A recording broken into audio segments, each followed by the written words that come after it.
1979년 10월 16일 저녁 부산국제신문 사회부 전화는 불이 났다. 오늘 데모 난 것 압니까? 예. 왜 데모 기사 안 났죠? 나는 30년 독자인데요. 내일부터 신문 끊겠습니다. 미안합니다. 이 개새끼야, 할복이나 해라. 또 다른 전화가 울린다. 그쪽 사정이 어렵다는 것도 압니다만 용감한 학생들을 생각해서 잘 해주시오. 이런 전화를 받다가 지친 기자들은 전화기를 내려놓기도 했다.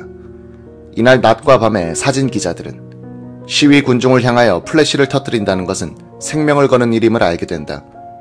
언론기관 표시 차량과 몇 개 친여 언론사는 투석의 표적이 됐다. 보도도 못하는 기자는 필요 없다. 시위대의 이 말에 대답할 기자는 아무도 없었다. 이렇게 해서 부마 사태는 기자들이 찍은 시위 장면이 거의 없는 이상한 사건이 됐다. 국제신문 사회부 조갑재 기자는 밤 8시 부산 남포동 거리에 있었다.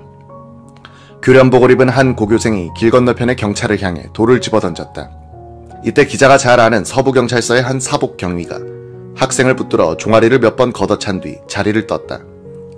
다른 시민들은 그가 학생의 파괴적인 행동을 언짢게 생각하는 양식 있는 분이라는 생각을 하는 듯했다. 거리는 캄캄했다. 일부 음식점과 술집을 빼고는 다 셔터를 내렸다. 어둠 속으로 사람 덩어리들이 몰려다녔다. 육교 위와 계단에까지 사람들이 몰려 시위를 구경하고 있었다. 부영극장 앞에서 한 50살 먹은 것 같은 여자가 쇳소리로 부르짖고 있었다. 이놈들 아까운 세금으로 이런 짓만 하고 있어. 아무 죄도 없는 행인이 최루가스를 마셔야 하는데 화가 난 것이다. 저쪽 찻길에서는 우르르 데모대가 달아나는 것이 보였다. 경찰이 몽둥이를 휘두르면서 쫓아가고 있었다. 한 경찰관은 시위 구경꾼들을 향해서 사과탄을 던졌다. 어둠 속의 폭발음은 총성처럼 들렸다. 부산극장 앞이 갑자기 소란스러워졌다. 한 100명쯤 되는 학생들이 손뼉을 치면서 독재타도, 유신철폐를 외치고 있었다. 언론 자유를 외칠 때 조 기자는 어둠 속에서도 얼굴이 화끈거렸다. 온다는 소리와 함께 경찰에 쫓긴 시위대가 몰려왔다. 학생들은 달아났다가 금세 제1극장 앞에 다시 모여 구호를 외쳐댔다. 불 꺼진 동아 데파트 한 모퉁이에서는 우당탕탕 부서지고 부딪히는 소리가 들려왔다. 경찰대를 향해서 돌멩이와 유리병이 날아갔다. 어둠을 믿고서 소년들까지 끼어 옥상에서 지상에서 던지고 있었다. 밤 8시 40분 부산 진경찰서 병력은 중앙동 반도호텔 앞에 진을 치고 있다가 부영극장 앞으로 이동하라는 명령을 받았다.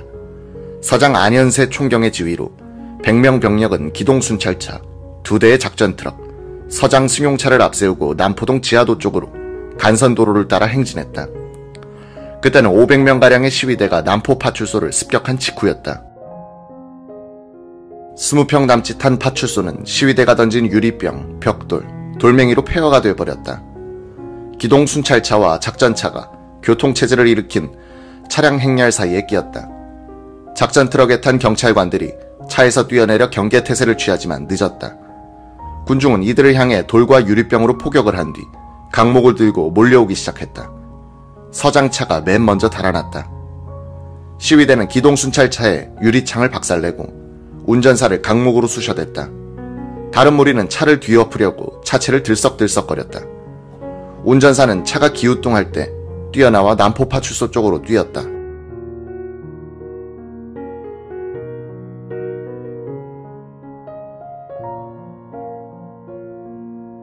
시위대는 순찰차를 모로 세웠다. 기름통에서 휘발유가 새나왔다. 누군가가 성냥불을 당겼다. 펑. 폭음과 함께 부산 1가 1163 포니는 불기류에 휩싸였다. 뒤편에서 부산 진경찰서 경비과장 이무영 경정은 이 불길이 포니 바로 뒤에 있는 작전차에 옮겨 붙을 것 같아 보였다. 이 엘리트 학사 경정은 30명의 부하들을 돌아보면서 나를 따르라고 명령하고는 작전차를 향해 뛰어갔다. 그를 따르는 부하들은 아무도 없었다. 이 경정은 작전차 운전석으로 올라갔다. 핸들이 뜨끈뜨끈했다. 차를 뒤로 빼려 했으나 고장이 났는지 말을 듣지 않았다. 이때 시위 군중이 작전 트럭으로 몰려와 차 위로 기어올랐다. 이 경정은 운전석에 갇혀버렸다. 데모되는 차 위에서 쿵쿵 발을 굴러댔다. 그들은 강목으로 운전석 뒤 유리창을 깨고는 이 경정을 들쑤셨다. 그는 운전석 양쪽 문을 잠그고는 뒤통수를 감싸고 쪼그리고 앉았다. 군중은 트럭을 뒤엎을 모양이었다. 꽁무니를 들었다가 놨다가 하는 것이었다. 이때 한 40살 되어 보이는 사람이 운전석 옆 창문을 두드렸다. 내가 책임질 테니 나오시오. 정말입니까? 안심하고 빨리 나와요. 차가 넘어갑니다. 이 경정은 창문을 열고 뛰어내렸다. 그 시민이 이 경정을 안다시피 하여 어두운 골목으로 끌고 갔다. 그러면서 모자와 웃옷을 벗겼다. 런닝셔츠 차림이 된 이 경정은 고맙다는 말만 남기고 길 건너편으로 뛰었다. 펑.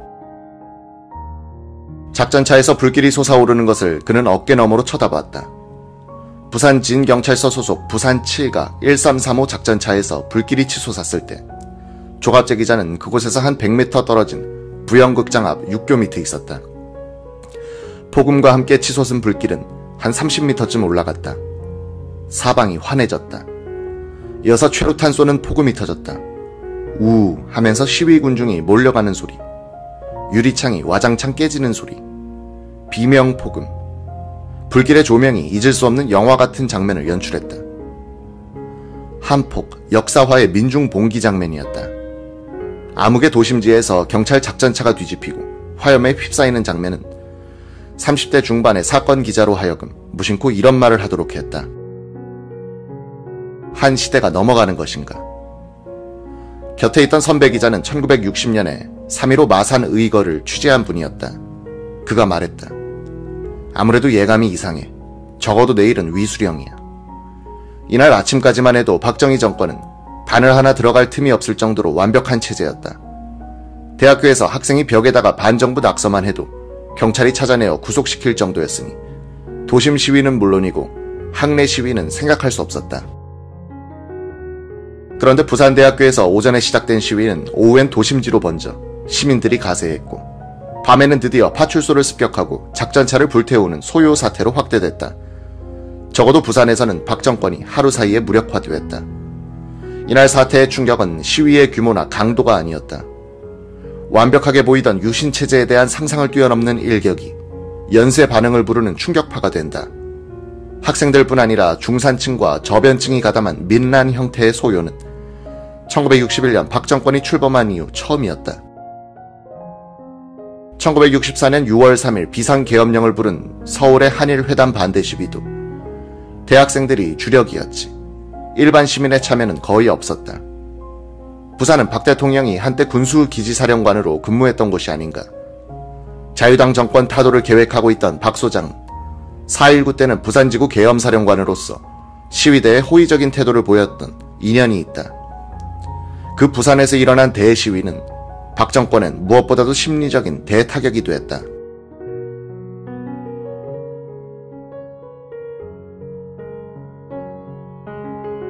(1979년은) 1945, 1950, 1960, 1961처럼 연도만 떠올려도 그의 성격이 잡히는 그런 해였다. 1979년 일어난 여러 사건들은 부마 사태를 매개로 하여 12.6과 12.12라는 두 개의 대폭발로 귀결됐다. 12.12 사건은 다음에 5.18이란 또 하나의 대사건을 만든다. 12.12와 5.18 사건은 12.6 사건의 후폭풍이라 할 수 있다.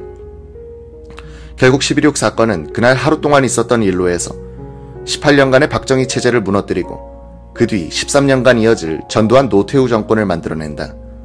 한국 현대사 60년 중 30년을 결정한 24시간이었다. 사건의 형식은 우발적이라도 내용은 필연적이었다. 즉 인과관계로 설명이 가능한 사건이다. 물론 시간이 흘러 지금 그 시대를 역사적으로 뒤돌아볼 때 그 전말이 이해되는 것이지.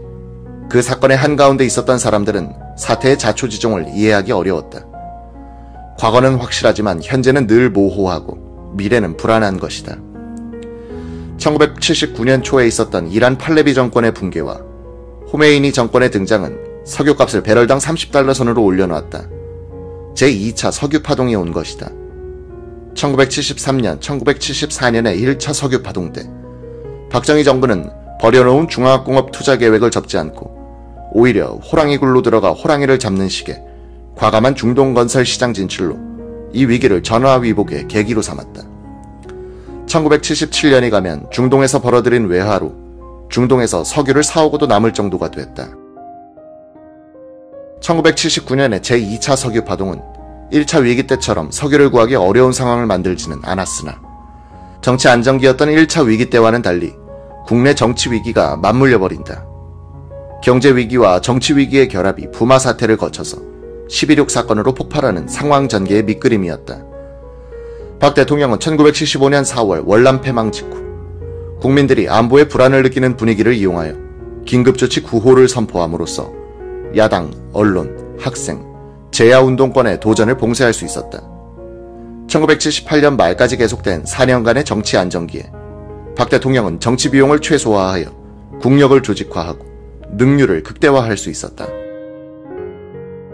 그는 이런 효율적인 유신체제를 이용하여 수출 확대, 중화학공업 건설, 자주 국방력 건설, 새마을운동, 중동 건설 시장 진출을 성공시켰다. 수출 100억 달러, 1인당 국민소득 1000달러라는 목표는 3년 앞당겨 달성됐다. 아파트와 마이카 시대가 열리고 중산층이 두터워지기 시작했다.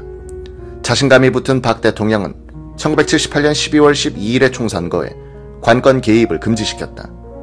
공정하게 치러진 이 선거에서 야당인 신민당이 여당인 공화당의 득표율로는 1.1%를 앞섰다. 1976년부터 중도 통합이란 온건 노선으로 신민당을 이끌었던 이철승 총재는 그러나 자기 성공의 희생자가 되어버린다. 이 총재는 안보 분야에서는 박 정권에 협조하되 국내 정치 분야에서는 경쟁한다는 소신으로 야당을 이끌면서 12.12 총선에 선전을 가져왔으나 이 총선 결과는 이 총재의 온건 노선을 침몰시키고 김영삼, 김대중 세력의 강경 노선을 강화시킨다. 12.12 총선을 패배로 보지 않았던 박 대통령도 공화당 내 인책 여론에 밀려 청와대와 내각의 중심 인물들을 교체한다. 공화당이 선거의 패인으로 분석했던 부가가치세 도입을 주도한 것은 김정념 경제팀이었다. 김정념 비서실장은 9년 동안 사실상 경제팀의 수장이었는데 남덕우 경제부총리, 김용환 재무장관과 함께 물러나고 신현확 경제부총리 팀이 들어섰다. 이 세 경제팀은 성장 위주의 경제정책을 숨고르기 하려고 했다. 이 인사의 핵심은 김정념이 물러난 자리에 김계원 씨가 들어온 일이다. 김정념 씨는 도승 지역에 충직하면서 내각과 권력기관이 원활하게 돌아가도록 하는 윤활유 역할을 했었다. 그렇게 할 수 있는 행정 능력과 생활 철학을 가진 사람이었다. 김계원 씨는 인간됨은 유순했으나 비서실장에게 요구되는 행정 및 조정 능력이 부족했고 대만 대사로 7년간 한국을 떠나 있어 무엇보다도 국내 정세에 어두웠다. 그는 그 9년 전에는 중앙정보부장직을 감당할 수 없어 1년 남짓하다가 교체된 사람이었다. 그런 김 씨가 사양하자 박 대통령은 국정은 내가 다 할 터이니 말동무나 해달라고 하면서 비서실장에 임명했다. 이 인사는 박 대통령이 밀려오는 파고 앞에 서서 긴장이 풀려 있었음을 짐작케 한다. 김계원 비서실장이 부임한 지 한 달도 되지 않아 벌써 권력의 핵심부에서는 균열이 생기기 시작했다.